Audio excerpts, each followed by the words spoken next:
Are you struggling to conceive? You have options, and at Piedmont Reproductive Endocrinology Group, we'll make sure you have the guidance and support you need. PREG is known for individualized fertility care that's unique to every patient. We take the time to provide a reassuring and empowering experience because we believe that you deserve nothing less. Let us help you on your journey to parenthood. Visit us at pregonline.com to learn more. Get the guidance and support you need at Piedmont Reproductive Endocrinology Group.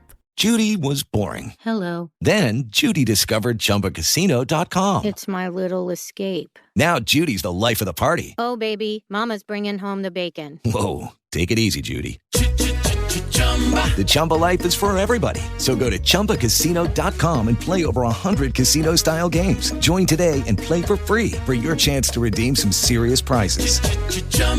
ChumbaCasino.com. No purchase necessary. Void where prohibited by law. 18 plus terms and conditions apply. See website for details. Ladies and gentlemen, let's get started. I have thought a lot in the last 24 hours. Time to get your weekly sports fix. By the skin of their teeth, they lost. Then you can just ride it the whole thing. With Stix. What the hell kind of story you got?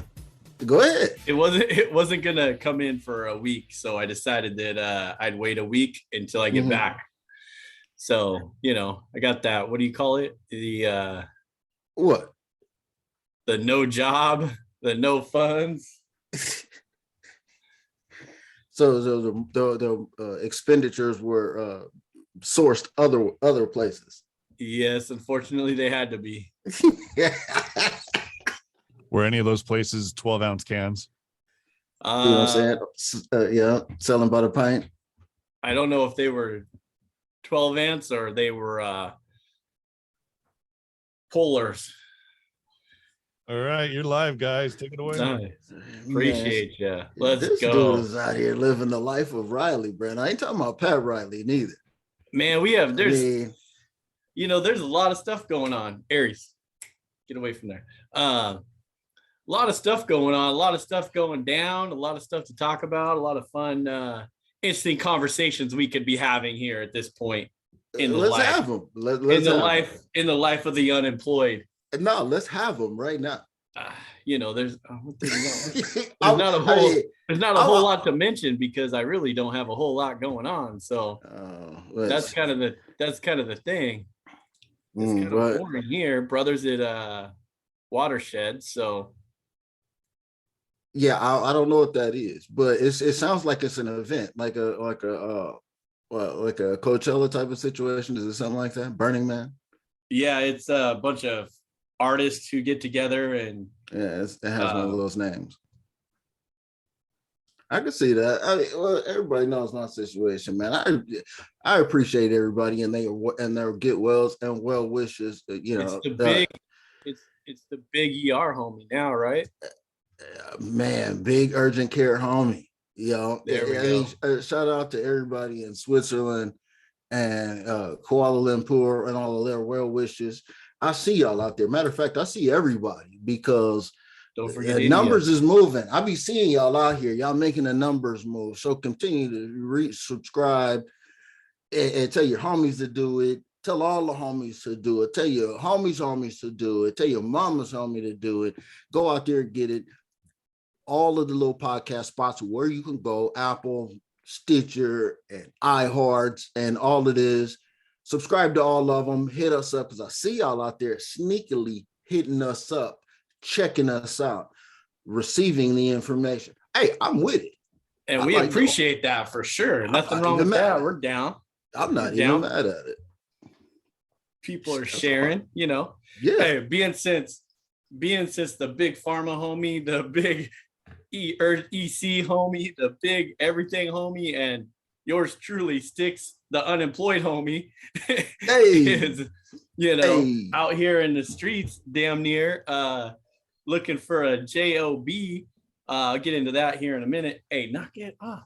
And so, hey, we're looking for any sponsors, anybody who wants to, donate to help the cause. We were talking about a mic earlier. Need to get a couple of those rolling. Well, I need to get one. Homie's got one.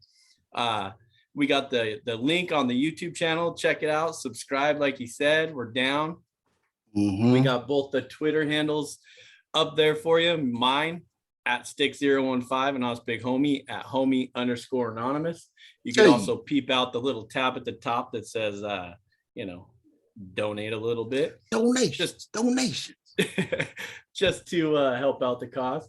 But yeah, man, we appreciate everybody. So it's been fun, and we're going to continue to keep going. So like I said, check out the YouTube channel, subscribe, and then also whatever podcast platform you're listening to right now, we appreciate that too. It's starting to make some moves, as the homie referenced to a little bit earlier. Go to thisfunner.com for more podcasts and online content. Check out all of the content that he has on there. Lots of stuff on there from, kids to adults. So it's fun stuff to check out. And while you're there, grab some merch from the Funner family, baby. Shout out the network, we're going to get into this, but we got the Mariners going for their new streak they just started after the 3-game sweep of Texas. Hold on. Did you literally just need to hear none of that nonsense? Wait, hold on. Because they're going to Houston for 4 games, and I'm going to say it again. To Yo Mariners. You didn't waste no time. Hey man, I was just trying to break it down for them all so they know what the heck what they're getting into. Oh my God, the preamble, bro. The Mariners preamble, bro. Yeah, so we're going to get into that, but I'm going to say it again. I expect nothing less than a sweep of the Houston Astros in Houston on their home turf. 4-game series starts tonight at 5 p.m. And I expect see a boy hit it off the sign, though. I see him, man. He might be somebody. I don't know. Nobody knows. I like the fact that you was down from day one, and it seemed like you had an eye on the kid before I even heard the kid come up to the bigs, bro. So I appreciate that. I like you being, in your bag with keeping that little Mariners nugget that was just waiting to shine, because you have been pumping them up from day one. And I do have to say that if y'all didn't know, this dude been talking this J-Rod Julio, and I was like, who is this? He sounded like he should be somebody. He's in the damn minors. This dude was already on it, and you might be on this up. My dog hit it off the damn sign, G. Junior never did nothing like that. I don't think I've ever seen nothing like that done. If you've ever been formerly what was known as Safeco Field, okay, which is now T-Mobile Park, in the left field bleachers above that, while you're looking into the Seattle downtown skyline, okay, building, there's a great view if you're sitting on the first baseline. You look straight across to left field in that hole. That's what you see. What are you doing? I'm too boring for you, man. No, I had to check. I have to get back to the people when they're following right now. I have to make sure we can get back to them if they have any issues, if they have any questions. Tell them I said what's up. But no, there's a sign right there that used to say Safeco Field and it used to say T-Mobile. After that, the stadium drops off. All you see is Seattle skyline. This dude hit it off the sign, bro. It would have been out of here, out of the park, bro. So I gotta show him love for that. Yeah, so we got a little bit of baseball to talk about, a little bit of some gambling news to talk about. I have a couple stats. Some NFL camps are underway. And we got some, like I said, some MLB and training camp with a lot of nonsense talk. That's what they're all about. Get your popcorn ready. It's training camp. We watching dudes stretch in gym clothes and doing calisthenics and playing catch. What is training camp? It's training camp though. Yeah, that's where you get all your my God, nonsense from. All the stories, all the BS, from watching people work out. He's better, and he was 4 for 9 in camp, and the other guy was 6 for 8, and that's where let's roll all the stories. Yeah, that's all they got to talk about. I don't understand. I don't understand how they get that from just watching people work out, though. But it's just content. They just want something to talk about. That's all it is. And they've been on the hiatus for so long, and you got the different battles, quarterback battles or whatever, and you got players signing here and, what do you call it? Appendicitis surgeries and, whatever else, contract talk. I'm seeing people on PUP already. It's people on PUP. Yeah. You've been off for 6 months. How are you PUP? Unless you're Fernando Tatis riding a motorcycle in your off season, doing some dumb shit like that. I don't know. You're physically unable to put on gym clothes and do stretches and do a PE class. That's what's going on. Yeah. I saw this stat. I wanted to throw this out there because you know how I'm always talking about overs in gambling, right? Overs. I like the overs. I'm always overs. Well, I think the unders actually, the total under is like around 54% on the year, which is usually right. Yeah, baseball. Sorry, baseball stats usually right around there. But I saw this from Fox Bet today. Highest percent under games teams. Houston Astros 63%, Detroit 59%, and Oakland 57%. That was kind of interesting to me, under games. Yeah, if I'm looking at it the way I used to look at hockey, the only one I care about is the Astros. The other two aren't hitting high enough for me to really start like you considering it. Once you're over 60%, you could seriously start considering riding it. You know what I mean? You could kind of consider setting up shop right there on that number until it starts to move. Because right now at 60%, you're making millions. You're a pro bettor, bro. Yeah, that's not too bad. But yeah. In other news, what do we got in other news? Nothing. Just training camp, man. Baseball activity. Oh well, unless you want to talk about the big trade that's about to go down. Did you hear about that? What? Dude, they're about to trade. Okay, look. This is a huge trade about to go down. Okay. We're about to trade Brittany Griner and another dude to Russia to Russia. We're going to trade this dude called the Merchant of Death. He's the Merchant of Death, bro. I mean, I think they should have made them throw in an extra first. Brittany Griner and this dude that nobody ever heard of, that nobody cared about until recently. Okay, and I think he's been in jail there for like 15 years or something, or 6 years or something like this. Okay, and this dude is the Merchant of Death, bro. Don't give up the Merchant of Death for just Brittany Griner. You better tell them to throw in a couple of prospects. We tripping out here. This the Cold War part 2. I'm telling you, we about to have major beef with Russia, man. It seems wild. It seems weird. Yeah, that Russian government is all under a bunch of nonsense right now still, and all that terrible things that they're doing. They just need to get you better get Griner, you better get that dude, and you better get a couple others that are locked up there for no damn reason and bring them back for that. Merchant of Death. If we got a dude of yours called Merchant of Death, no, bro, that's Kevin Durant. You know what I'm saying? I need everything you got for Merchant of Death. He should have calmed down. He should have calmed down with the nickname, and maybe we would have fell for the Brittany Griner and this other dude trade. But I don't know how this is going to turn out, though. I just thought that was a funny observation. We're really considering treating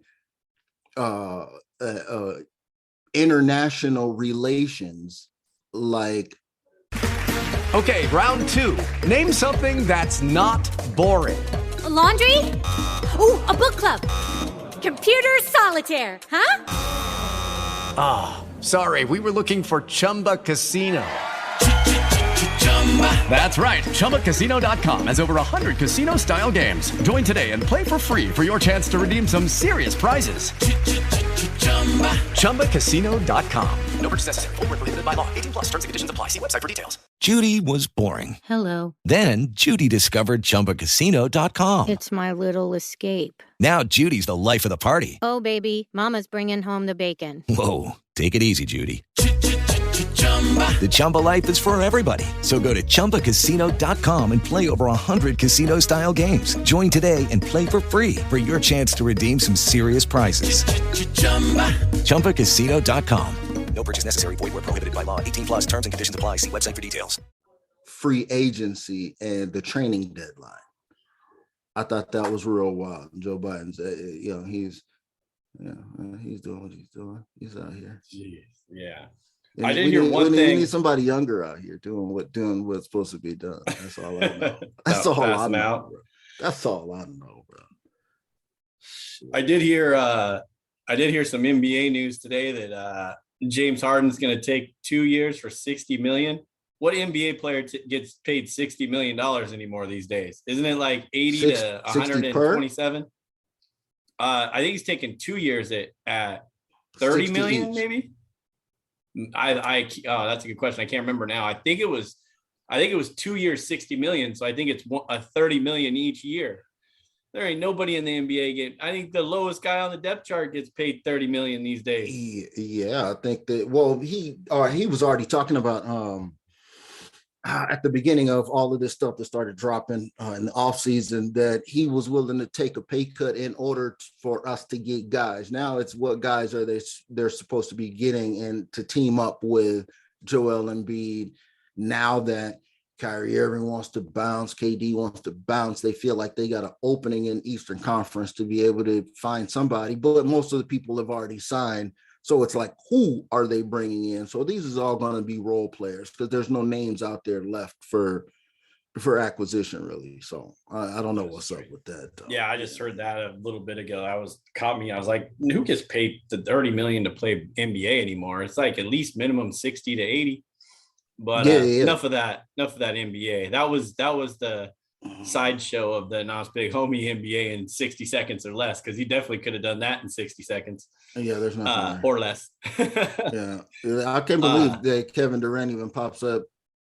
I mean, why are you making Kevin Durant like one of your topics on First Take and Skip and Shannon and blah blah blah?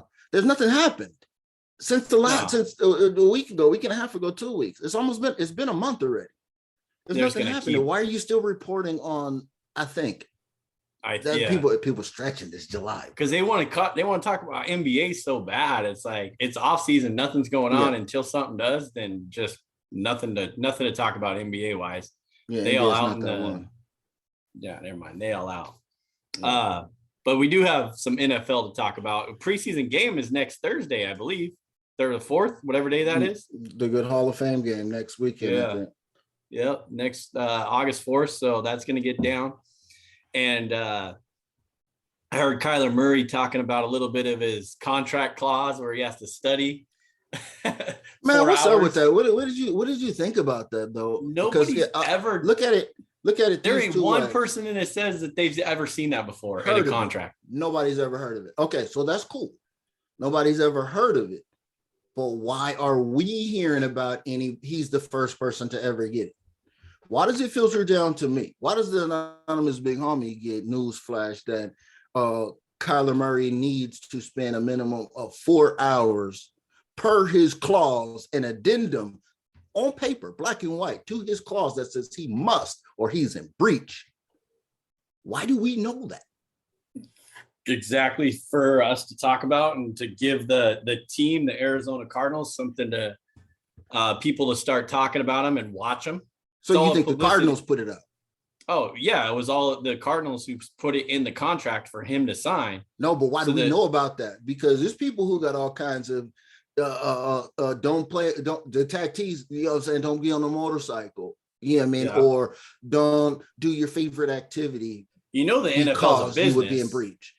You know NFL's a business, right? What are people talking about right now? Kyler Murray's contract. Yeah. Who's he affiliated with? The Arizona Cardinals. Right. Who are people going to be talking about and want to watch when the season starts? What? For viewership, the Arizona Cardinals, because they want to know anything they can hear about Kyler Murray and his study habits for the week. Because they're going to continue to ask him.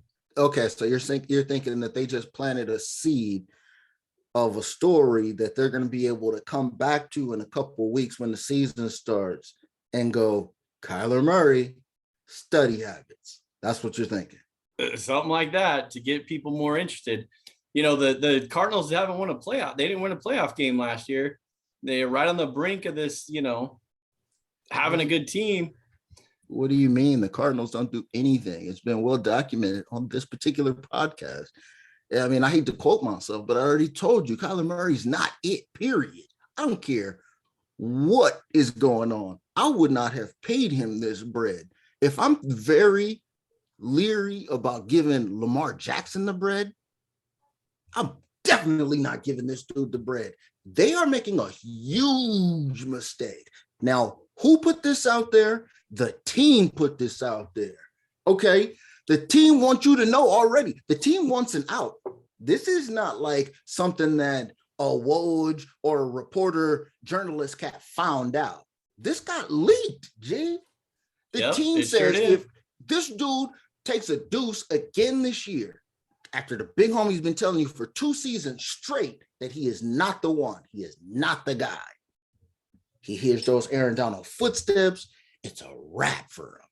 And it generally is every year. So the team says, we're going to give you all of this money, but you know how the NFL works. See, everything they try to get to the guarantee money, and they forget all of these extra years in the back because those could be just deleted with a cut, right? But there's a certain amount of money. That's why all the players are trying to get all their contracts negotiated to guaranteed money. That's why the guaranteed money is now the thing. It's not how many years and how long, because Patrick Mahomes he's going to try to renegotiate again later on in the back half of his deal. But getting back to the original point, I'm not giving this guy that bread. Then how no way. How does it feel when you're the person, when you're Murray getting this contract and being like, you could look at it this way. Okay, what the hell these guys want me to? They want me to study more. Okay, I've already do that. That's fine. 4 hours or whatever, whether he does that on his own time or what already, right? Just saying he does, right? He can't. There's no way he does. And now he has to. And it's like, okay, so you're questioning my abilities to be your quarterback, or you want me to do a little bit more, but you don't trust me enough to be your franchise quarterback, so to speak. So you're going to put this in a clause. So there's a slap in the face. Yep. But then you look at it in Kyler Murray's side, and he's like, these motherfuckers. But you know what? 160 million guaranteed. Where do I sign? I'm doing it. Yeah. Oh, yeah, I'm doing it. I mean, because where do you clearly sign? He wasn't doing it. The reason why they're asking him to do it is because he doesn't do it. He's like one of those. He wanted to play baseball, bro. By the way, he makes more money in a year or $2 million less than the whole Oakland Athletics roster does right now. Well, that's an easy one to pick up with the A's, but yeah. But this reason why this came about is because he mentioned in an interview one time that he doesn't study film. Yeah, exactly. Because it's well known. He's just a natural athlete or whatever. So he sees it better on the field, which I understand. You get in the game situation and you're ready to roll. So he's also a natural short person too, who shouldn't be playing football. I'm not giving this little dude this money, man. I'm not kidding. They messed up. That team is like they're worse than the Browns, bro. Because the Cardinals, whether it was St. Louis or whatever, they've never been good. Never. There wasn't like back in the day when. Yeah, they're like one of the old school, super old school teams. But yet, no, they have never beat anybody. Kurt Warner was probably and Larry Fitzgerald was their best option to make that happen. It did not work. And that was it for them. And ever since then, guess what it's been? Fly like, well, not an eagle, but fly like a cardinal, up out of there. Everybody out of the scene, and they actually always have something to say soon as they leave. Honey Badger said, I'm pissed, I'm out. What's my man's name? Calais Campbell said, I'm pissed and I'm out. Another big dude was like, you need to get up out of there. Fitzgerald took the year off last year. Said Fitzgerald don't even want to play. He don't even want to retire. He just said, nah, I'm out of here. So it's been a bad go for them. I like I said, it's just gonna be a mistake. I'm gonna enjoy watching this year and being right again for the third year, three times. Well, speaking of quarterbacks, I saw this also on NFL on Fox today. Top winning percentage since 2000. You were talking about quarterbacks and contracts. Lamar's on the contract list, right? Looking for a payday. So top winning percentage since the year 2000. Mahomes 79.4%, Brady 76.9%, Lamar 75.5%, your boy Peyton 73%, and then Garoppolo 70%. So Lamar's on this list of winning percentage of quarterbacks, minimum 40 starts. Yeah. And he hasn't got paid yet. Right. If everyone wants to look at numbers and all this, he puts you in a 75% chance to win. That's a pretty good season record. Yeah. So he's probably looking at that now. And if, that's getting out there, he's sitting, he's at practice. He's putting in the work. But however, we wish him the best, and that we'll see how that all pans out. He's currently under contract. Yeah, he's like that rookie. Is it the 1 year deal left or whatever, where they always can negotiate? Where you could do the extension, right? Okay, Lamar Jackson is like Shohei Ohtani to me. If you're gonna do a comparison, he needs to be out of there too, because he has been there for that period of time and has not seen anything happen. And look at what's up with Mike Trout. Here we go again with this dude. So it's not. With this situation, it's like, even though he's got a Super Bowl winning coach, how many Super Bowls Harbaugh then won? 2.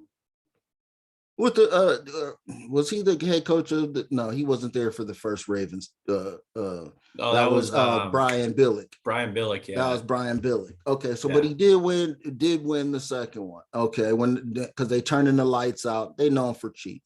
People doing all kind of crazy stuff. Shout out to Colin Kaepernick. But anyway, okay, they did win that one.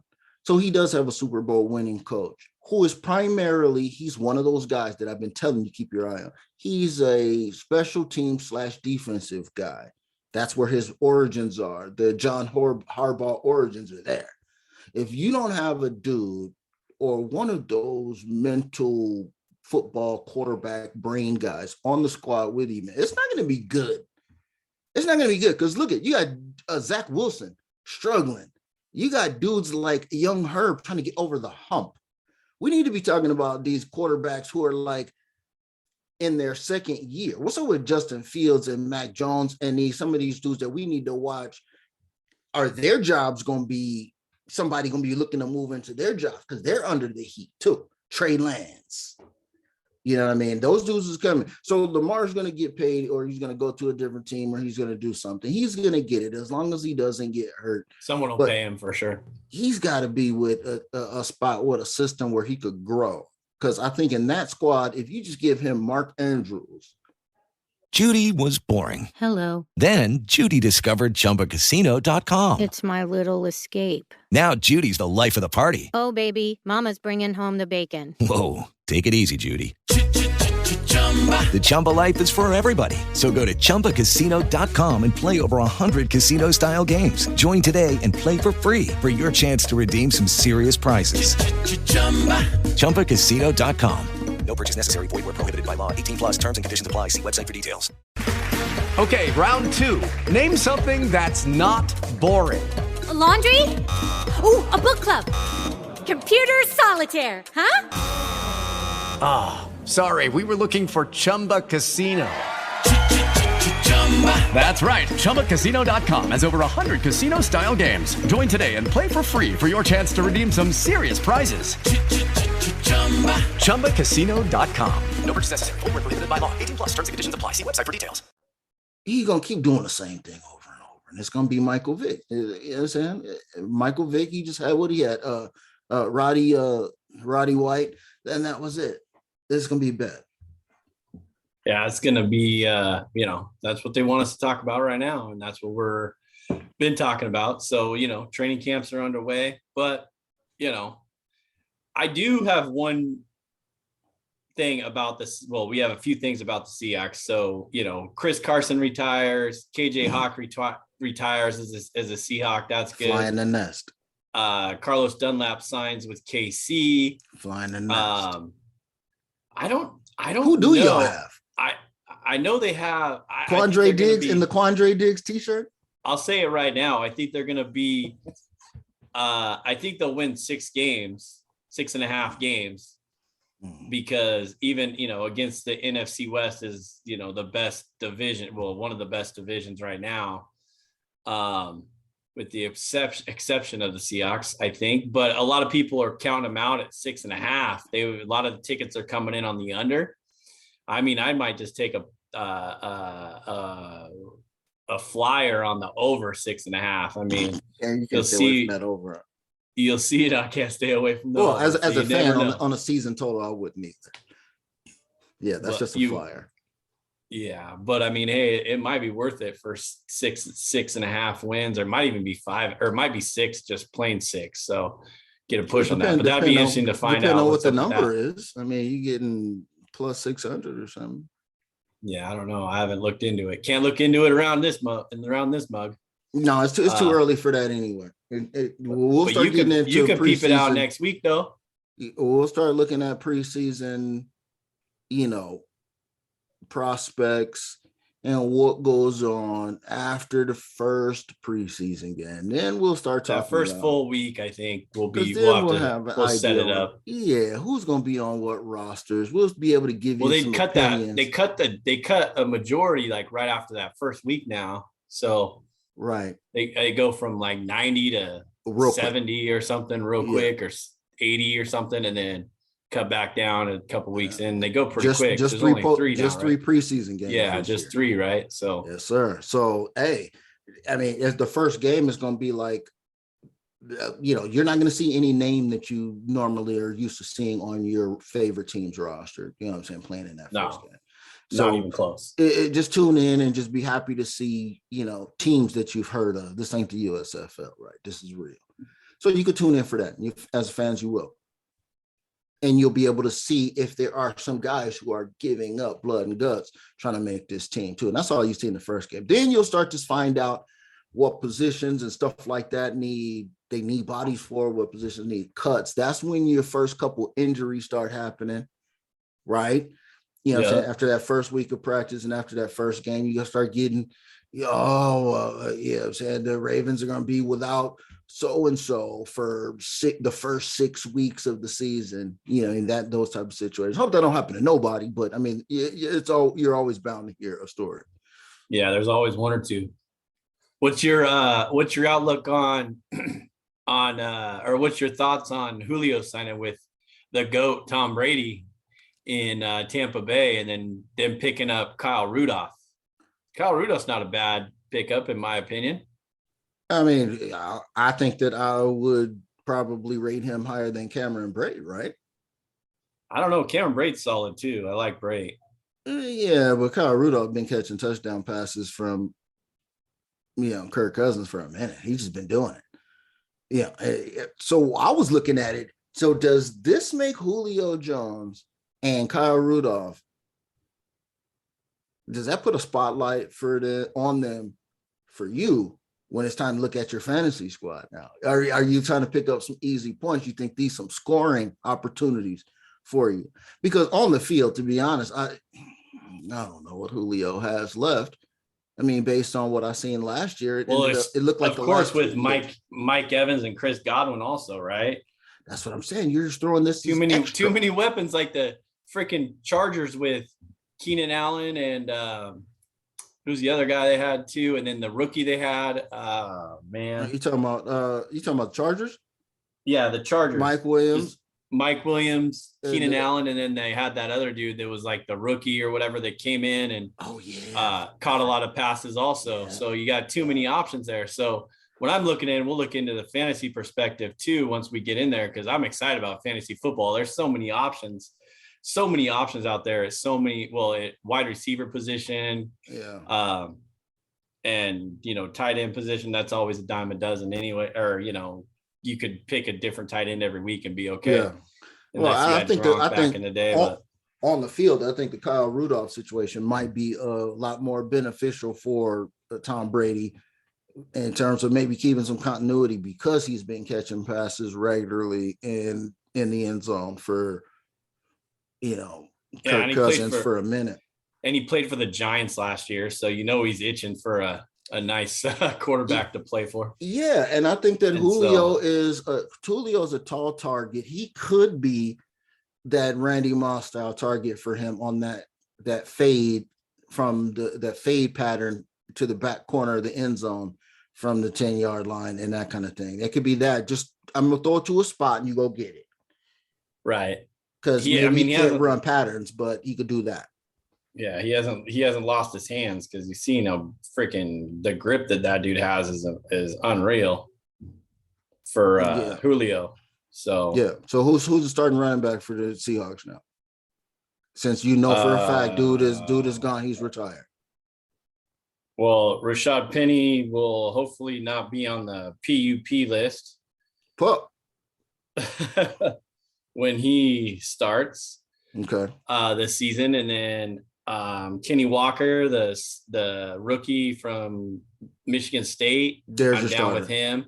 There's a starter. He's going to be the bruiser. I think that's the sleeper pick for a lot of people out there. There's a starter. They would be smart if they just go ahead and just give him the rock. Let him and Penny do a 1-2 situation, of course.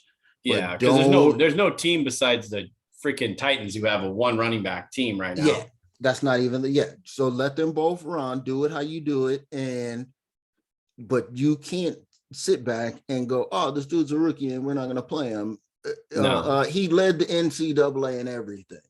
Okay, so the last couple cats that have been doing that is out here. Najee Harris, Derrick Henry. All of these dudes is out here. There's a gang of them. Okay, so let him get out there and eat. And if you want to run, Pete, maybe you might have found something if you get them two out there and let it go.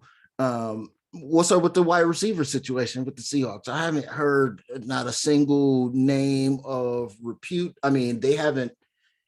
NFL channel hasn't spun through Seahawks training camp that I've seen. No, and they're only talking about the DK situation, the hold in, looking for more money. Tyler Lockett. Tyler Lockett is the guy, and then who's the guy they just drafted? Was it Bo Melton? Who else did they have? Like freaking, Jimmy G coming? No, I don't think so. I think they're really going to roll through the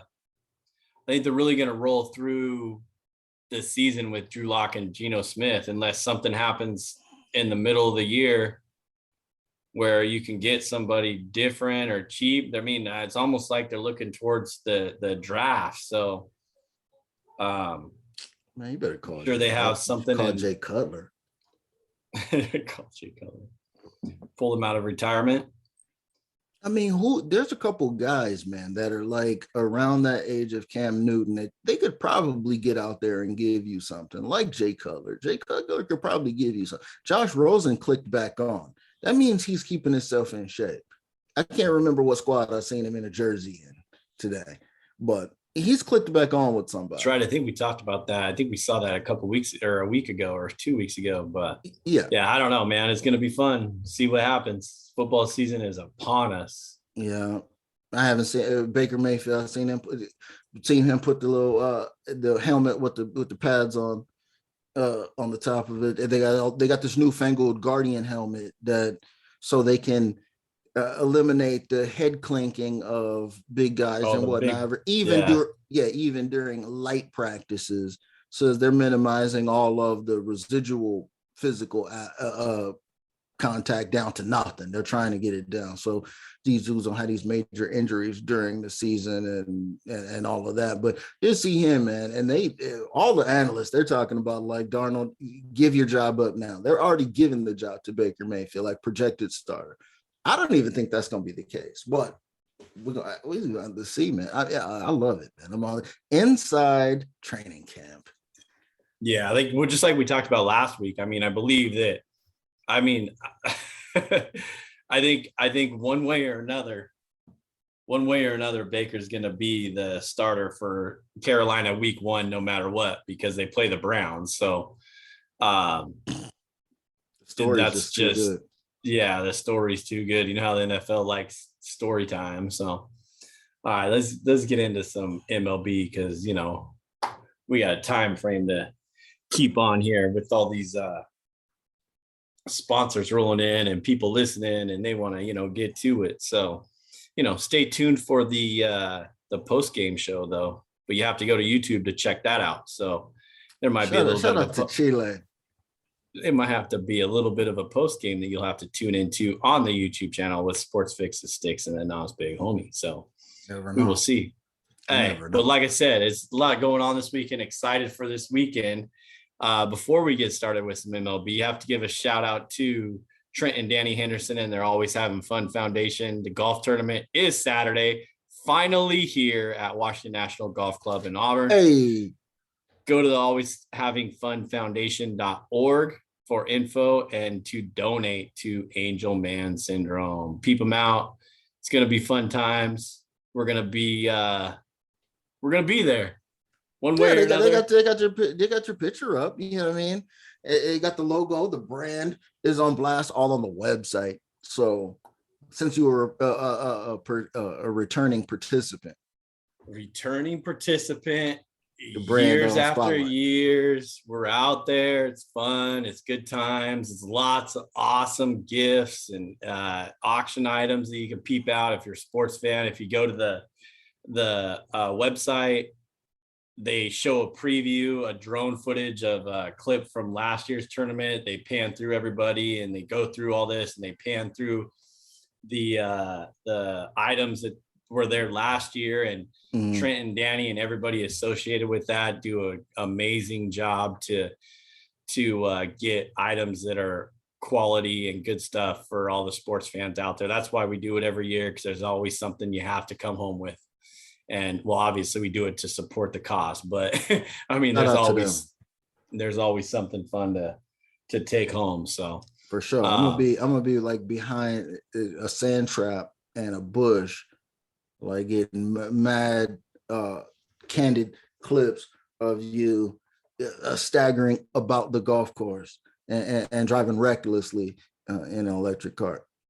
That could very well be the case, but we'll have to see how that all pans out. So it'll be fun times. So Saturday is going to be good. I'm looking forward to it.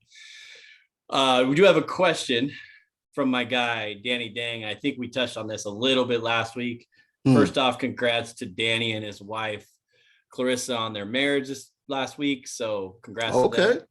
So his question is Soto dumb for not taking the deal from Washington? And we discussed this a little bit. In my opinion, and I think you said this, homie, too, was did you like 15 years, like 30 million or something like that, or not even 30 million? So it wasn't even like really the going rate for, a star player right now. So is he dumb for not taking this deal? No, not in my opinion. He still has 2 years left on the deal he's on now. And then 15 years, he does not want to get sucked into Washington for 15 years. I think that's what we said last week. Yeah, the team don't want it either. Yeah. And no, I don't think. Do I think he gets, do you think he gets moved this? I guess more of a question would be, do you think he gets moved this year, or does he get moved next year for sure? Because he's still got the 2 years. So, there's no way you work out a deal, because they're the Nationals want 15 years at, that whatever, 30 million a year. And they want to secure his rights. That's what, how teams go. They want to secure your rights, but he wants the same thing.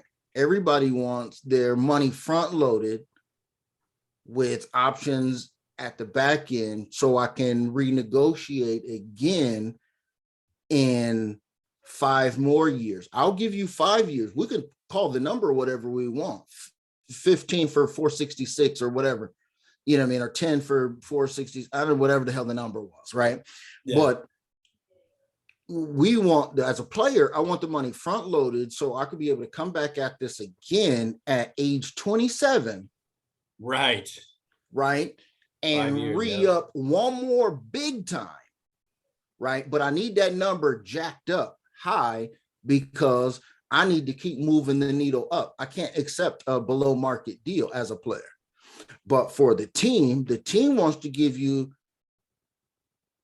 the 15 by 466 equally, right? So at some point when they could say cut, and you just cut, right? They just give you a release. You know what I'm saying? Because they only want to pay you for services rendered, not services for the future. Because in 5 years at 27, okay, if he's still not a productive player, that team wants to move him. But that he becomes a trade deadline piece of bait at that time, at 27, 5 years from now.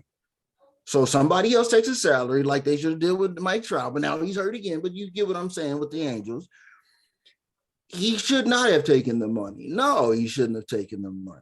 You know what I'm saying? Unless the money is front loaded to where you can give you what is comparable in the league right now, yearly salary up there in the top 3. I got to have a top 3 yearly salary for the next couple years. So it renegotiates my whole deal. So take these 2 years and the first 3 years of the other deal, they got to be like the most money earning after besides Mike Trout, which was the 10 years for, was it 10 for 4 or something? But you had Machado, you had all those other guys, the 3 tattoos, the 10 or 11 years for 300, right? 300 million. Yeah. So 30 million a year. And then I guess my math was off. So 15 years for less than 30 million was what it was for Soto, if I remember correctly. But however, I don't think he's crazy at all either. I think, and you're 100% right. And it's different from you going from Judge, who's almost in his 30s, right? Or is he 30? Barcott wouldn't know, but he's definitely older than Soto. And the contract that he's going to get is looking for is more than likely his last contract, because he's already 30. If he's going to get a 10-year deal, it's over. But you got Soto, who's, 23 and looking for I would think a lesser 10, like a 10, even maybe a 10-year deal, or even shorter than that, 5, 6, 7, like you said. That way you can give one more contract before you decide to call it quits and go from there. But now for all these elite players, it seems like they always want, or not they, but like the agents want it, and the team wants the 10 years, 300 plus million, to go with that. And right now how could you not sign a 5-year? Well, why can't it be 5 years at 30 million for someone like him? 5 years, 30 million, whatever that is. I think that they're trying to make the numbers run out, so everything looks competitive for what they're paying people, right? So now that Patrick Mahomes got what he got, or Max Scherzer got what he got, right? Then the next salary has to kind of look like that. But Max Scherzer got 3 for 130. Right. Okay. Yeah, that's what I'm talking about. 3 for 130. How come you can't do something like that? That's 40. That's 43. The only thing I would say about that would be because he's young. Because he's younger. They want to lock him in. Younger. Yeah, they want to lock him in. The team does. Yeah. Yeah, but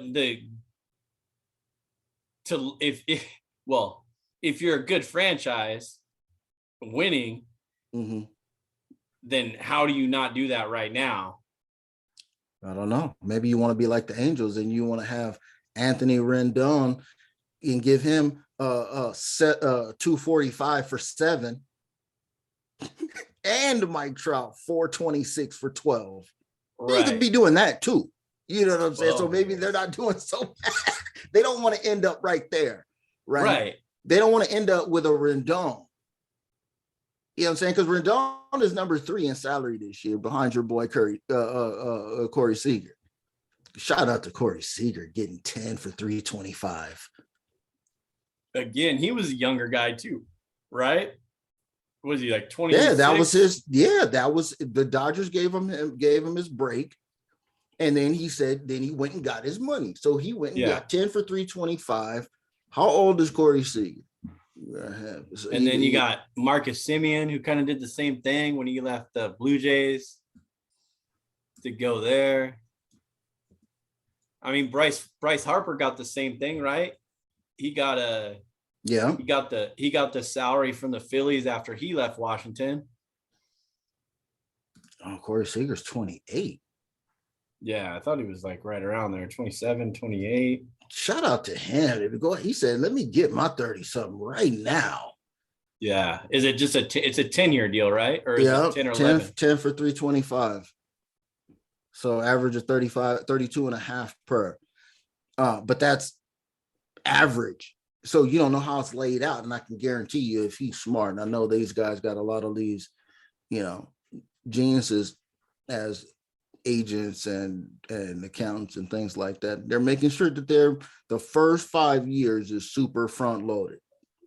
However much time you're going to have in your prime, you want it to be front loaded heavily. I would love to see the details of this Mike Trout contract. That sounds like the dumb. It was like 2 years ago. That sounds like the dumbest contract I've ever heard. 12 for 426, given what Mike Trout has given me. Oh, come on. You going off of Mike Trout first contract.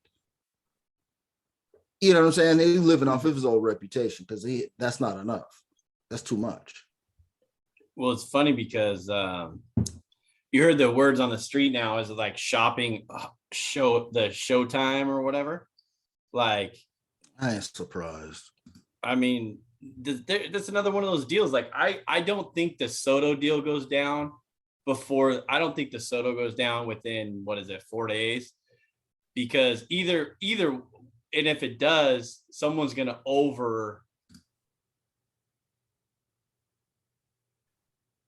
not pay, but they're going to give away a lot. But then again, it's like, what are you really doing with your farm systems these days anyways? Because it doesn't feel like the farm systems are coming up. You don't see, well, I guess you got a few. The Dodgers is notorious for having good farm teams. Come on, man. Yeah. I mean, the Mariners have a good farm system too, right? So I don't think I'm not saying that the Mariners should or could, decimate their farm system that they've been building to get Soto, unless you can give them, a couple prospects that aren't your top 10 guys, and then, throw in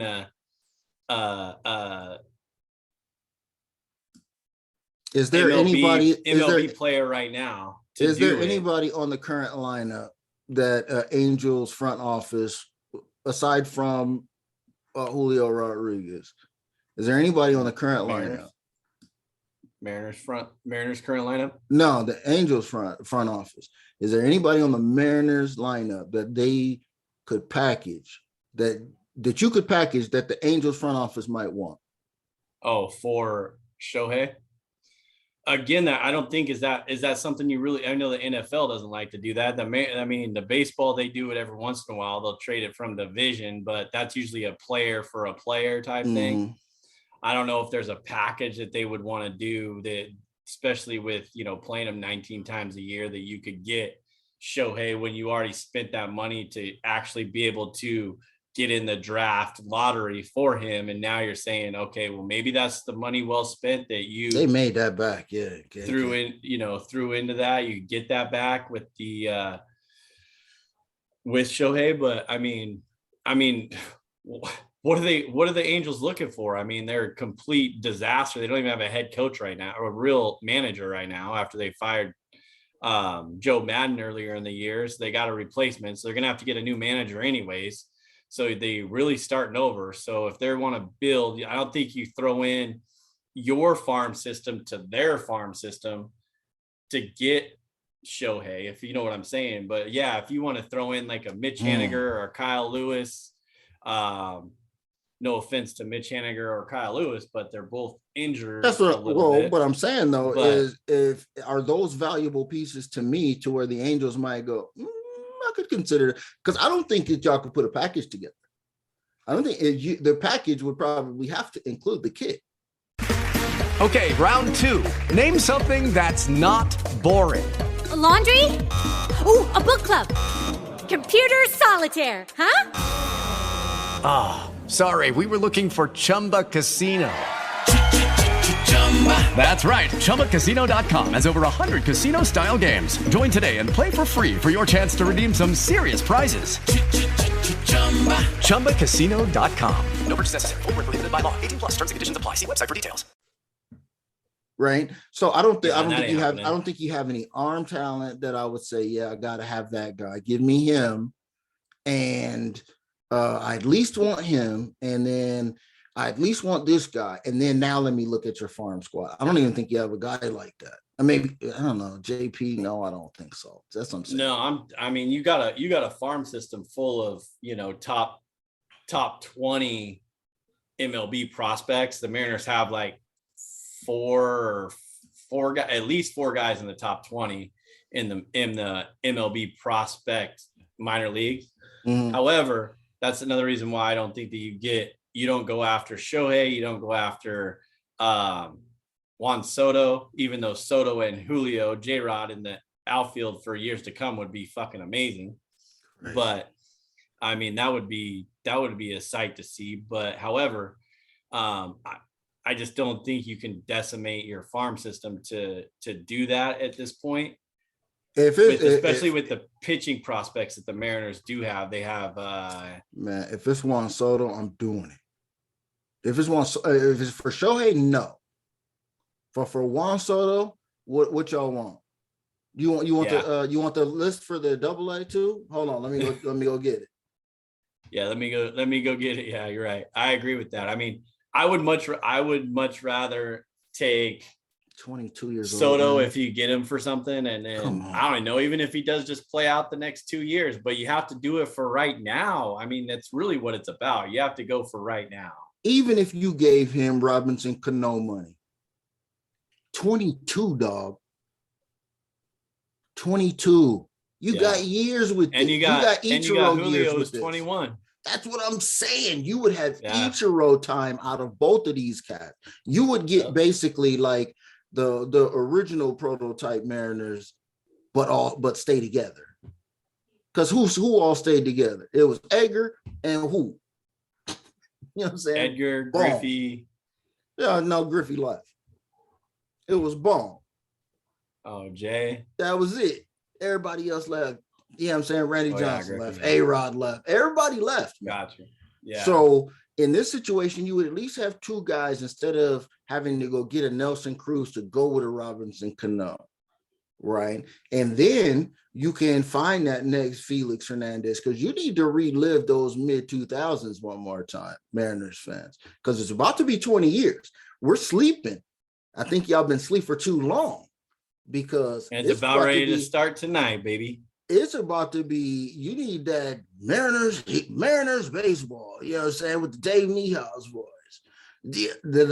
You need that hype again, because you have a solid squad, and it's not like they can't build one, because they've built one continuously throughout the years. But what I think that they have done is mismanaged money and gave the wrong cats big money. They came here, got the money, stayed the whole time to get every single dollar of that money, and didn't produce on the field.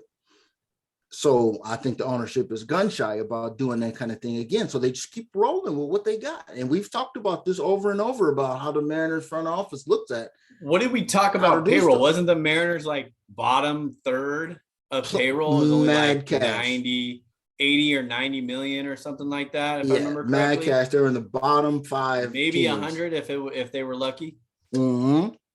So they were in the bottom 5 teams of payroll. Do they spend or do they not spend? It's going to be interesting to find out. We got a few days till the trade deadline. When we get back from the golf tournament, baby, there'll be something to talk about on Monday and Tuesday. That is for sure. Was it Tuesday at noon?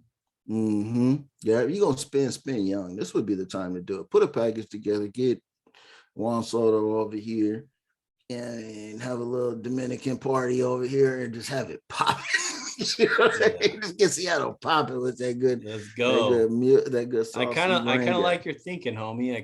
I agree with you in a bit of that. That should be if you know me, Dodgers fans and Yankees fans, mad spoiled, right? Anybody that becomes available, we think we should be able to get them because we generally do. for the Mariners, y'all need to rally the fan base, just like we did with trying to find out who Julio's BP pitcher was. Rally the troops and get everybody to start knocking on that Twitter office door of Mariners front office and say, hey, we got to get this done, man. Come up with real proposals for them. There's no way to come in to think that you're going to make something happen unless you put something together that looks tasty enough. That's why I asked you about Shohei Ohtani. Could you even put together a situation like that? Washington is like trying to cash out, I think. They got rid of Bryce Harper. Okay. They got rid of Rendon. They wasn't trying to pay nobody else. I bet you they're trying to trade places with the Mariners so they can pay minimum salaries for a little while and bubble and stay out of the papers while the Commanders, you know what I'm saying, stay on the front page, testifying, getting busted. They just float under the radar and keep making money, keep making baseball money with low expectations. Them and the Orioles, the whole state of Maryland, just float under the radar. Orioles might slip into the playoffs. The Orioles gonna fuck around and win some shit. You see what happened? They letting their boys play. That's the same thing we've been saying this whole time. Let your boys play. Let your boys play, have some fun, and go. Hey, I do want to say, before we should probably close this out and go to the post game party, so people can tune into YouTube after you finish watching the podcast. You can go to the YouTube channel and check out the post game because we got shit to say on there. Don't ask for the timestamp. Yeah, not yet. I attempted to try to figure that out, but I'll put it on there sometime tonight or tomorrow. I don't know. We'll see how it goes. But however, I wish Barkov was on here because I give him some shit right now because Judge has 38 home runs and I told him he's gonna hit 61. I'm telling y'all, he's gonna hit 61. He hasn't had a 2 home run game. Actually, I think didn't he just have a 2 home run game? But he's still got 60 something games left to get to 61. He's only 20, 48, 50, 20 something away to get there. I think he hit 60 one way or another because you can't pitch around him really. Right. And early in the game, you're going to try to get him out. Later in the game, he's going to have runners on. You're going to have to pitch to him. Signing Benintendi now, but that motherfucker gets a shot now, doesn't he? Right. And a shot as in, a vaccination. But you're going to have another bat in the lineup that you don't have to worry about Joey Gallo getting up there striking out 197 times. Right. So I'm still on the Judge over 61 home runs, like I told Barkov, and he better listen to this and he better fucking come back with his tail between his fucking legs. Oh, we need AB on here for 2 reasons: to get his opinion on that situation, plus his boy thinks he's Michael Jordan, that he deserves a multi-episode, career anthology, Derek Jeter. I would love to hear what he's thinking about with this Derek Jeter situation because, hey, I tell him to his face, Derek Jeter don't deserve this treatment, bro. I will continue to see what the storyline, what the narrative they're trying to build up is, but have you seen Jeter the first 2 episodes yet? Yes, I did. What, you want to go in on it or what? I wanted to watch it. Maybe that should be the after hours if we're going to that. People want to hear about save us clowning the Captain Doc for the post game. Yeah, if people want to tune into the Captain Doc and the post game. That's how you want to do it. We'll still be on YouTube. If you're watching right now, you could peep it out. But after you listen to the podcast on whatever platform you listen to, you'll have to go check out the post game party that we're going to be throwing right now for the next few minutes. And everybody that's on live, y'all just, buckle up and stay tuned because you don't want to miss this. So thank you everybody for listening. We appreciate y'all. Check out the YouTube channel. If you're not checking it out now you're going to have to go check it out because we just gave you a subliminal message there. That's what it's called. Or gave you a teaser. You a teaser of what's going to happen, because your man's or my man's sitting up here, the Sidney Dean, and me like to classify myself as Billy Hoyle sometimes. Stix, Billy Hoyle, white men can't jump. You all know about all that, don't you? Hey, audio and video version, we got you. Don't forget to subscribe, rate, and review on the podcast platform you listen to. Dude, I cannot spit that out ever, bro. Happens I'm about to try it one day, though. Yeah, you need to take over that. You need to take over the closing. You could spit it out. Go to thisisfunner.com for more podcasts and online content. Grab some merch while you're there from the Funner family. Follow me on Twitter at Stix015. Follow this guy and us big homie at Homie Anonymous. Yes, sir. What you got for the people before we close out the broadcast of the podcast? And speaking of podcasts, man, there's just way too many people out here podcasting, including us, man. I'm gonna tell y'all right now, y'all need to bag up, okay? We need to have like podcast battles. I think I'm gonna set this up. We need to have like a bracket, podcast battles. You win, you gotta leave. Okay, it's too many of y'all. Y'all got too much information. Y'all want a podcast about a crime, about a mystery, about your neighborhood. It's too many damn podcasts. Y'all got to calm down. Okay? Keep it professional. This is funny.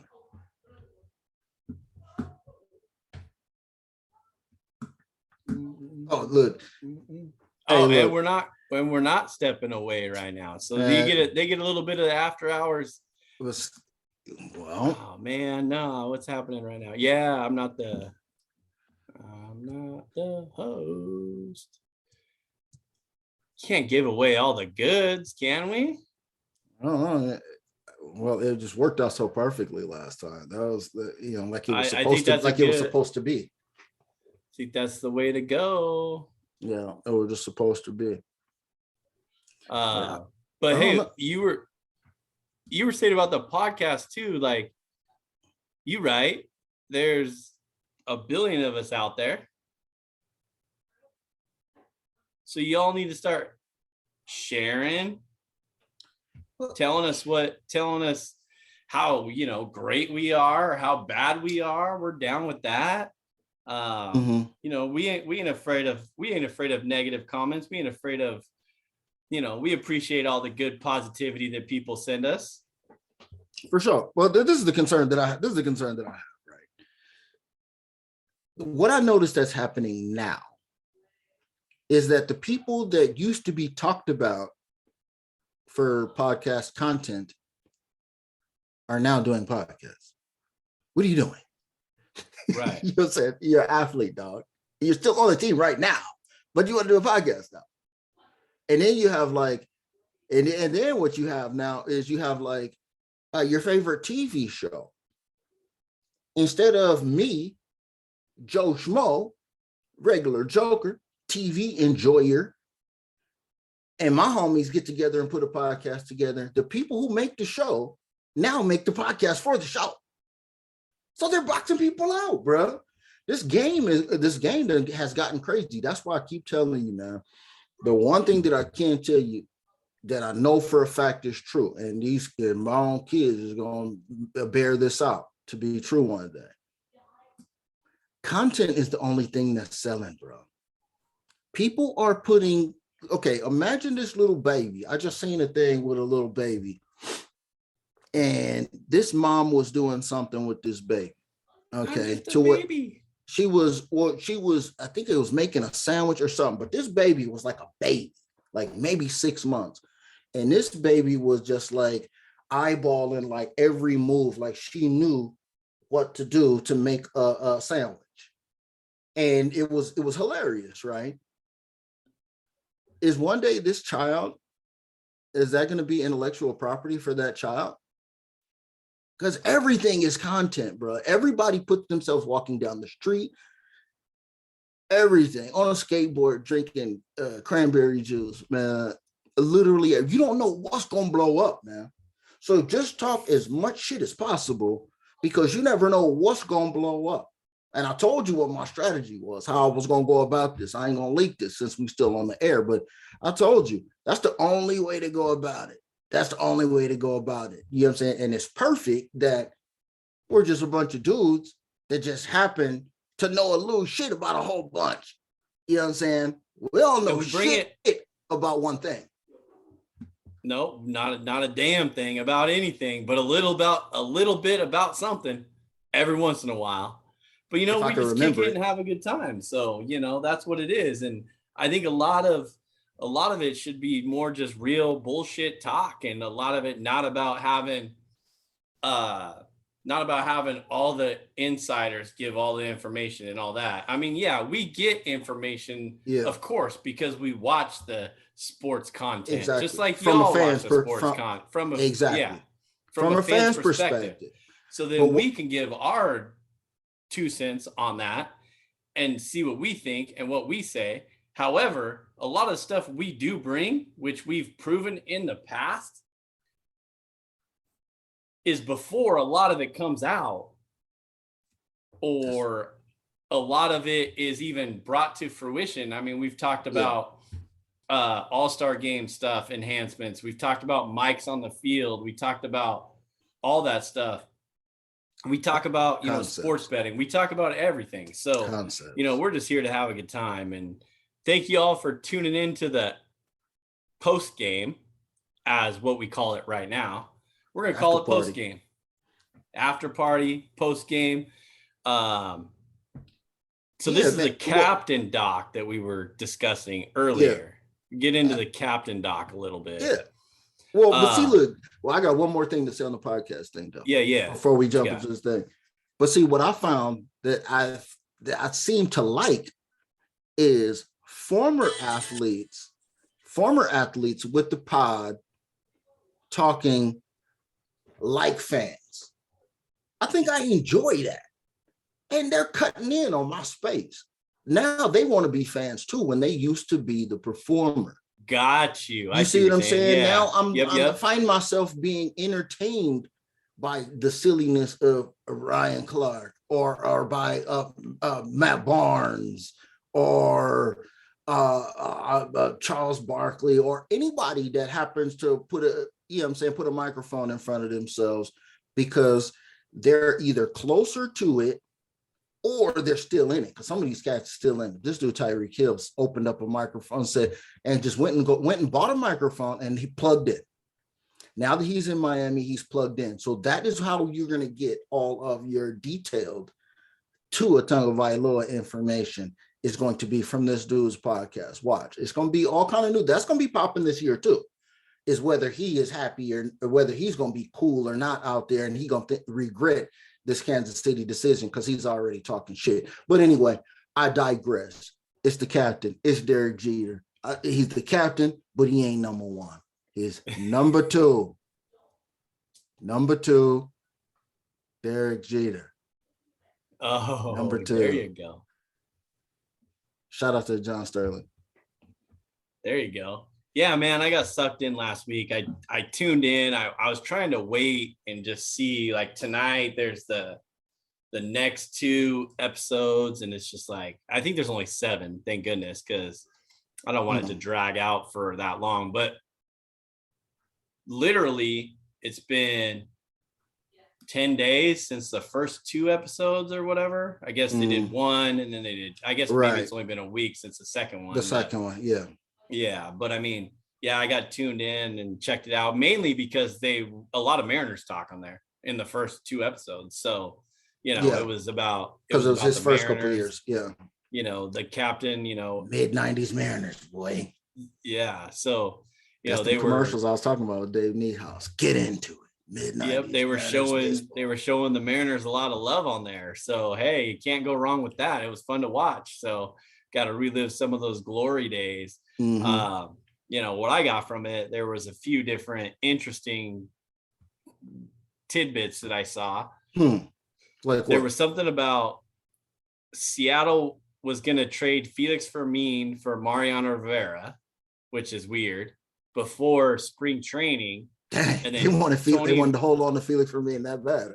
A little bit of a spoiler alert. If you haven't listened, I guess or watched it, I guess you don't want to forget all of that. You should have seen it, but y'all should have seen it. And then Tony Fernandez broke his arm in spring training, so then the trade didn't go through, and so Jeter stayed. Tony Fernandez, the infielder, shortstop. Yeah. Yep, okay. Because he was the Yankee shortstop at that time. And then A-Rod denies the beef between the two. I guess that's coming to fruition sooner or later. Something about saying all that matters is winning is what they were talking about. Yeah. That's all you got to say about that? You look like you want to move on. What? Hold on. I'm just hitting some points real quick because I mean, there's a lot to talk about, and I think there's going to be a lot more to talk about. And like you referenced to earlier, what are they gonna? And I think I even mentioned it. Like you were asking, what's it really going to be about? And I was like, it's not about his playing days. It's all about everything that leads up to how him staying there, right? And how he got to be there, and then all the players he played with, because it's almost like a freaking Yankees documentary at this point, you know, because there's not a whole lot about him. But what do you have to say about the A-Rod beef? Well, the whole point was the first impact is the first thing. A-Rod had the nerve. I love A-Rod. He just has this kind of like unknowing, like offbeat swag. His swag is his swag, and he's cool with it. He's buttoned up. He's just that type. He would prefer to be a buttoned up guy. This dude really said he knew that I was better than him because we came up in young baseball together. Yeah, because it was always he would come down to Florida. Yeah, it was always him, A-Rod, Jeter, and Nomar. Yeah. There we go. That was the other guy. Yep. That's the other guy. That was the little trifecta, right? Because Nomar is from my backyard. Okay, Nomar grew up in Bellflower or Norwalk, one of them. They're next door cities, but he went to St. John Bosco. Okay, but he's clearly a younger guy. But yeah, so I think that's what's being set. That's what's being set up is because they haven't even talked about him coming to A-Rod being on the team yet. They're still in background mode. So that's where I could say you look like you were about to run the car off the street real quick and not even get into some of the background mode with him and some of the old school clips of, his mom and pops telling him, hey, look, we live out here in this wild spot, man, and it is what it is. He would rather be somewhere else. But he grew up a diehard Yankees fan. What is the chance of that? That's like Kobe Bryant. You know what I'm saying? Kobe Bryant's not even from Los Angeles, lived in Philadelphia, okay, and wanted to be a Lakers fan, happens to make it to the Lakers, never plays for any other team. Jared Jeter, similar story. Because his grandmother is a diehard Yankees fan, he has baby pictures of him toddling around with Yankee shirts on and Yankee jackets and Yankee hats. So he's a lifer. You know what I'm saying? So I got a little bit out of that story and the relationship or whatever with his pops. But once they got to the A-Rod coming back around, we got to the A-Rod thing. Now we're talking about playing competitive ball. Right. And when A-Rod was like, because I was better than him, I was like, I thought for sure they was going to immediately cut to a Jeter going, he know better than that, just like Michael Jordan did. Right. You know what I'm saying? Like Michael Jordan did when he showed him the Gary Payton clip of how I had him locked down so tough. And Jordan just sit back and I need a timeout. Let me sip this real quick and light this stogie. But A-Rod he wasn't. A-Rod knows, or Jeter knows A-Rod was telling the truth. Right. Gun for gun, A-Rod's a way better baseball player than you. Yep. Come on. You know what I'm saying? That dude made you want to stop. He was so good and natural at it. So that original situation, knowing how far, because the story hasn't progressed to the point of A-Rod playing for the Yankees. This is just, these dudes knew each other beforehand. Then a couple things happen. You know what I'm saying? He gets into AAA. And did you remember the whole minors, his struggles or whatever with the minors, wanting to quit? Yeah. Yep, wanted to quit. Yep. He want to quit. He want to go home. You know what I'm saying? A couple Plinko chips fall in the right slots. And now he makes the squad and is on the field in the Kingdom for the Ken Griffey slide. Not on he wasn't. What did we determine? He wasn't on the active roster. Not on the active roster. He was there, but he wasn't on the active roster. He couldn't have been put in the lineup, but he was there and in uniform. Yeah. Yeah. Yep. So you see a little bit of that. Thus, your boy Stix nostalgia at this, because this was right before, this is the year I graduated, 95. So I'm all in with the Mariners because I'm loving Junior at this time anyway from back home, right? And so I'm in with the Mariners. Look, you know what I'm saying? It goes down to Mariners fever, catch it. And next thing you know, now he's talking about trying to make the lineup. Now he's trying to break in that second spring training. He's trying to make the lineup, and that's when the Yankee stories start. Go ahead, break into one of the Yankee stories, bro. Is that when that might have been? Was that when Tony Fernandez broke his arm? Is that spring training year where he actually got to start? Yeah. Yes. Okay. So that's when they put him on the field. Yeah. So that's where he ended up starting to play after that year, and then you always have the guy Strawberry. Yeah. Took him under his wing. Yeah, sticking up for his guys. Cold cocked at Benitez for throwing at whoever the hell he threw at. I saw that. So it would have been 90 what? 96. 6? Yeah. What I thought was interesting too was in the 98 season that who was it? Joe Torre, right? Was the manager of the Yankees back then? Yep.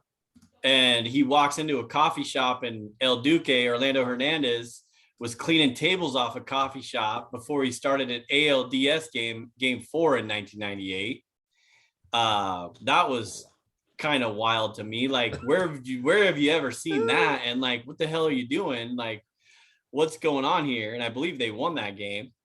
But Jeter's just, I mean, I wonder if he's always had, I mean, he wanted to quit, but then if this is a timeline sort of thing, I don't know what year he went to arbitration, but then he calls out the boss about at the ESPYs. He said something referencing the arbitration about his money. And he called out the boss, Steinbrenner. Who's ever done that? It's like calling out freaking, who's that guy? Something white mafia guy in Boston. I know who you're talking about too. Whitey Bulger.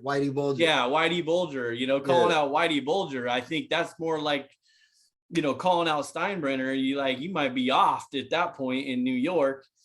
But the best quote I heard that I've ever heard, and we've both been there and done that, was from Jeter, and he said, "Loyalty one way is stupidity," which makes a lot of sense to me. That was a line. I enjoyed hearing that. So. I mean, all in all, the first 2 episodes I consider pretty interesting, and I'm sucked in for the next 2. Might have to watch those tonight. Well, of course you're going to have to for the next 2, because now the Yankees, according to their timeline where the show is, the Yankees are about to go on a run. Okay, so once the 95 situation happens and the Yankees the Mariners eventually lose to the Indians, right? If I remember correctly, okay, and that was the good old TBS 1995 Atlanta Braves, dog. Hold up, we got breaking news. Talk. DK Metcalf traded. Agrees to 3-year, $72 million extension with Seahawks. VIA Bleacher Report. 3 years for what? 72 million, 58 guaranteed, 58. 30 million signing bonus. 58 guaranteed, 30 on the signing. Okay, so 30 is part of the 58.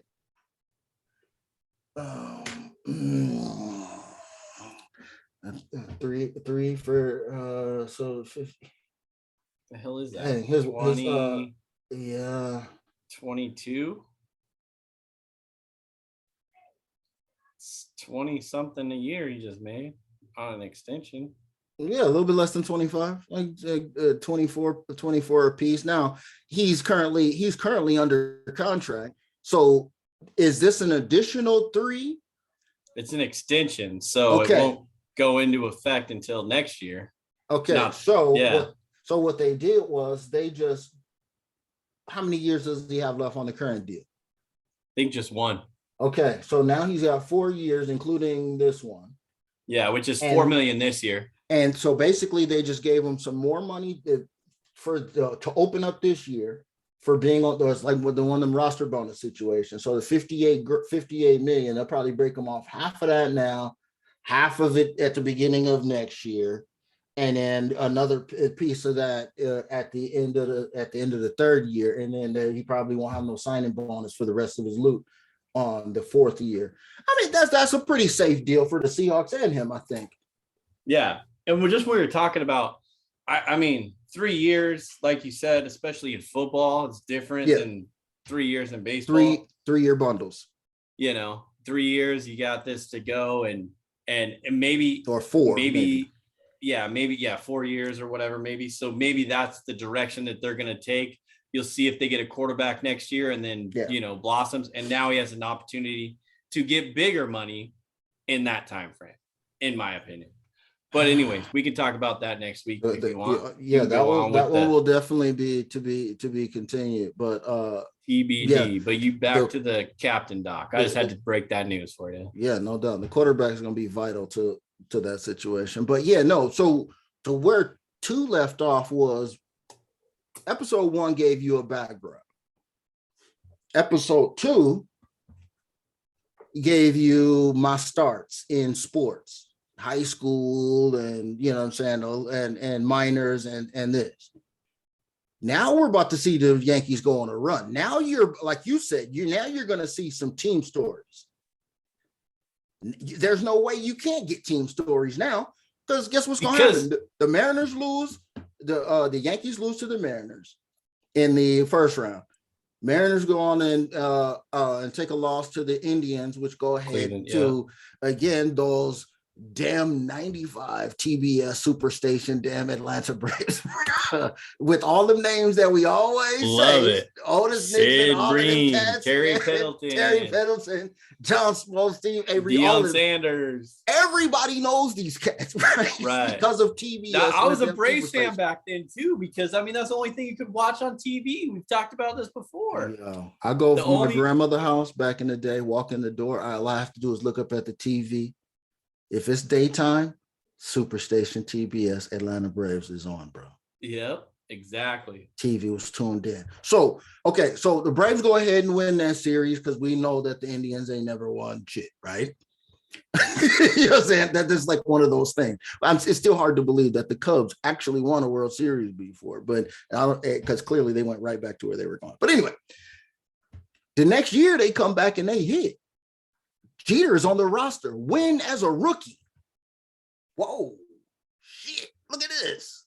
Okay, and then they come back, and the Miracle Marlins in '97, that first year I moved up here, Greg Counsell and that cool shit. You know what I mean? Everybody know how crazy that was. But then they go 3 in a row, bro, to close out the '90s and open up the 2000s. Dude, these stories, and remember some of them names that used to rotate through there? Tino, Scott Brocious. Yeah, they did talk about Tino a little bit when he was on because remember he was Jeter got his first hit in the Kingdom, and then Tino, they were like Tino exchanged words, and they're like, oh, there's first of many or whatever, and then all of a sudden he's playing with Tino like 2 years later or whatever. So yeah, but that's how it's funny because that's what I just Aaron Barcott and I were offline yesterday and we were talking about it, and he was talking about Benintendi the Yankees giving up nothing for Benintendi. Yeah. That's what they do. They don't pull up. The Yankees don't pull up players from the minor leagues very often nowadays. they just go out and buy them or trade for them and get them for a year or whatever. They just keep rotating their farm system. Yeah. I bet you the Yankees farm system isn't that great. I mean, they have that Jason Dominguez guy, like we've been talking about for a while. That might be the one guy that they hang on to. Yeah. However, like, they're not going to pull up a starting pitcher to come up. When's the last starting pitcher this came up from? Barcott was here, he could tell us, but starting pitchers come up from the farm system for the Yankees in the last 5 years. Yeah, still they kind of stopped doing that since the boss. Yeah, since the boss wouldn't been, because I mean, think about all the names, like you just said, El Duque, okay, and his brother too, by the way. Okay, these cats come from them, and the Yankees used to come up with these dudes. Cano, what was the other dude that played shortstop? Not Didi Gregorius. Was it Didi Gregorius? No, Didi came from Philly, I think. When did Didi start in Philly? Who did? No, not Didi Gregorius. The dude that looks like him. I think Seattle didn't pay him no money. Oh, he went somewhere to the Rangers and got big money. A.S. Soriano. Oh, Soriano? Yeah. Yeah. Soriano came up through the Yankees. Cubs too. Yeah. I think Soriano did come up through the Yankees. Yeah, you're right. Yeah. So, but I'm talking about the pitching side though.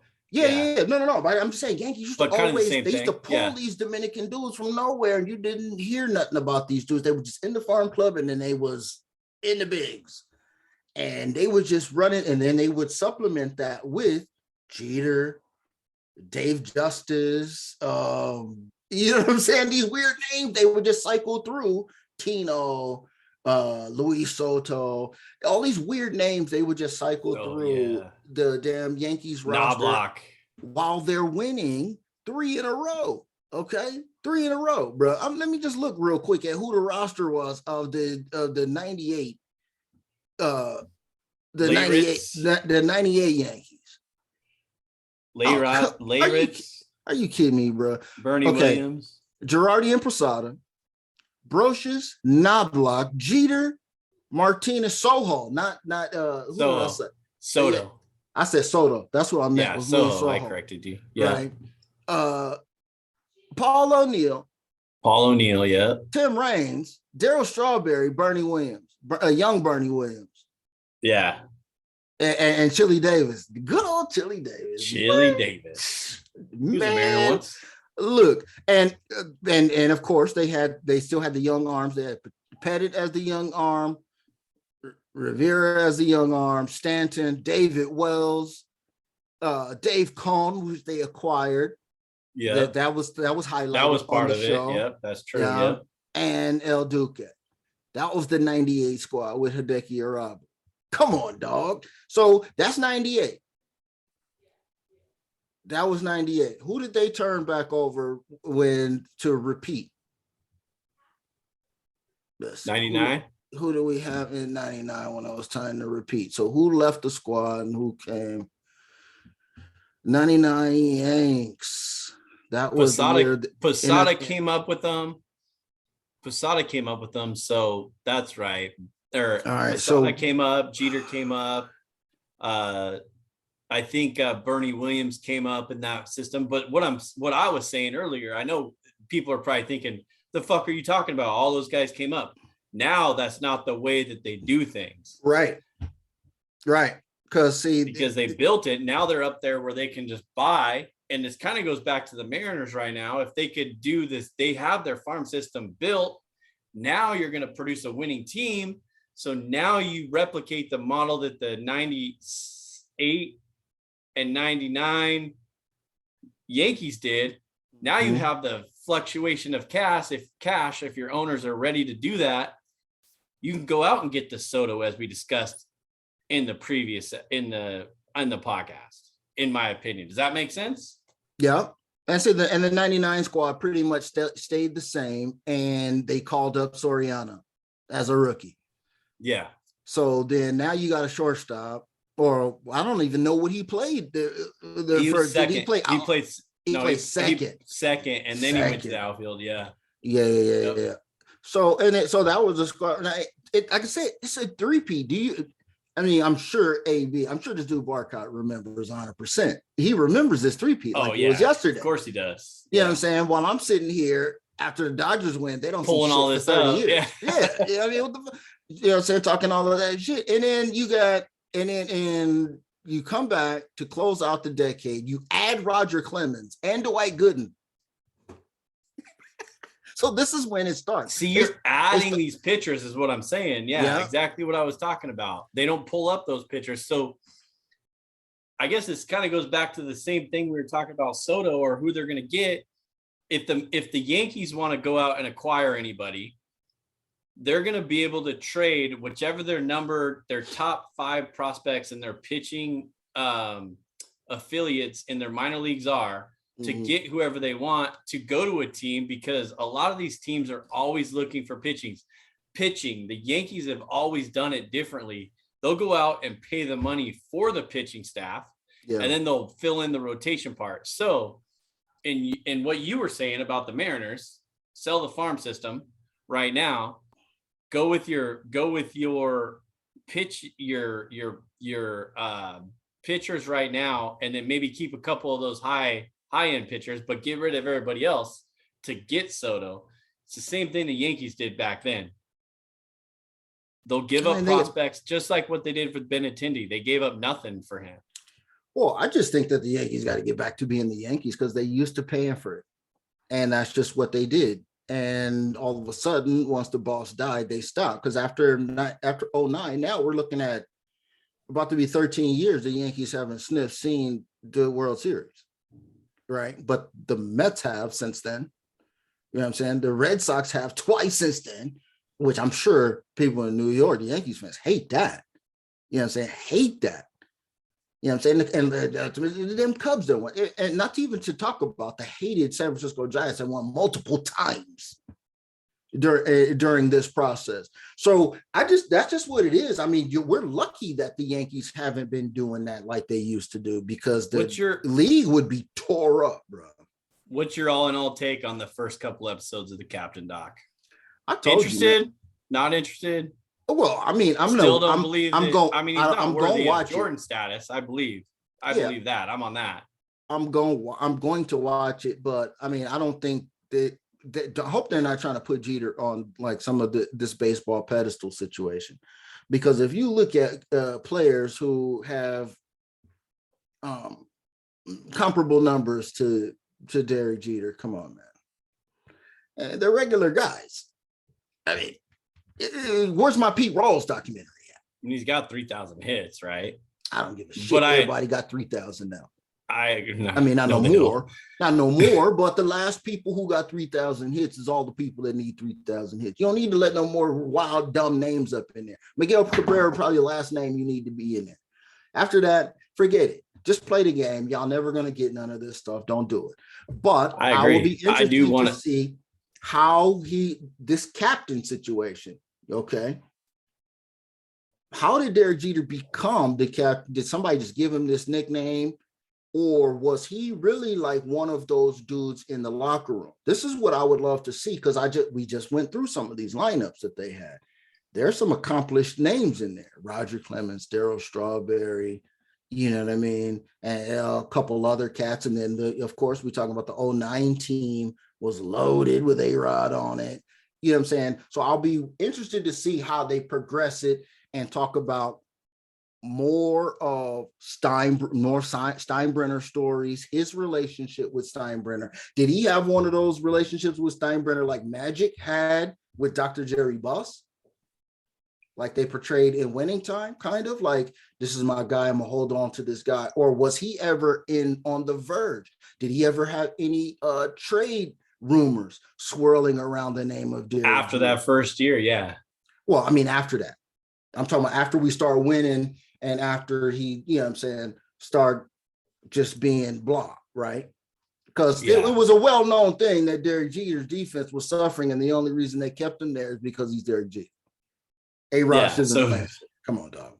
So who's the top office front guy who believed in him, like they said in the first episode or something, or second episode, where they're like, is this the guy? And they're like, yes, he's the guy. Yeah. And then they almost traded him, but then they couldn't trade him because of the Tony Fernandez injury. So there's definitely need to find out how he becomes, quote unquote, the captain when you have Posada and you have O'Neill and you have Tino Martinez. Veterans, yeah. Yeah, you have all these guys there. Or is that just one of those, captain nicknames because he was out there hustling and he just put on a good face, or was he really a leader? So we'll see. I don't know, Yankees man. fans always say he's a leader and he's the best and all that. That's what I'm saying. This captain nickname might turn out to be a bunch of bullshit, because I just heard an old school story that Charlie Hustle was a slam. Was a what? That was a slam. Charlie Hustle wasn't a nickname that was given because that's dope. Okay, the story goes that in a all-star game or something like this, when Pete Rose was a young buck, Mickey Mantle apparently is still around. Okay. And apparently he hits a drive. He thinks it's out of here. Pete Rose snags it and robs him. Okay. And so he's like, who the fuck is this guy? Later on in that game, apparently Pete Rose legs out something. Right. And apparently they cross paths, and Mickey Mantle tells the dude, all right, Charlie Hustle. You know what I'm saying? So he's saying it like, you know what I'm saying, you a do-gooder. Like, you know what I'm saying? Like you're a teacher's pet. It's one of those situations, but Pete Rose put the flip on it. And man, come on, you can't even get more natural. You think of Hustle when you think of him when it was supposed to be a slight. It was supposed to be derogatory when Mickey Mantle says it turned a switch. It lit the fire. It said, you know what? Hey, that's all right, why Charlie he would Hustle, go calm in down. hard. Yeah, calm down. Went in hard. Didn't he go in hard on my guy Gary Carter at the All-Star game, or in a playoff game or something? Where they like had the collision. I don't know if that's right. Huge collision. I don't know if Phillies, that's right. when he was on the Phillies. Battery. Yeah, when he's on the Phillies against the Expos back in the day. Huge collision. Yeah. Almost ruined Gary Carter's shit. I think in that one documentary, it might have been the Mets one. I think they talked about that. Did they? Yeah. That actually jacked him up for a little while. Yeah. So that's interesting to find out. So we'll stay tuned. We'll figure it out and we'll see what happens with that. So, all right, homie. Well, that's enough for the post game. Let's see. We gave the people a little bit of post game stuff, after hours love, and that's just what we do. So, yeah, man. Hey, more stuff starts happening, the more you're gonna see my lips flapping about with an opinion about all of this stuff, and it's gonna be some of the wildest opinions y'all done heard. Because I love it, because you know what? I'm taking a stance now. Because you know what? Both of us have nothing but time. Even though you got kids and all that, I know you got time, brother. And I know you got time, because I have time and I need something to do with my fucking time. I'm over here trying to come up with these concepts, trying to write these damn concepts, bro. Hold on, let me see if I got a concept that I could spill on the air of something that I was thinking about. While he's looking at that, make sure you guys all subscribe, rate, and review on all platforms, baby. Hey, podcasts platform you listen to, the YouTube channel, subscribe. We appreciate it. Nah, I ain't got nothing. What you got?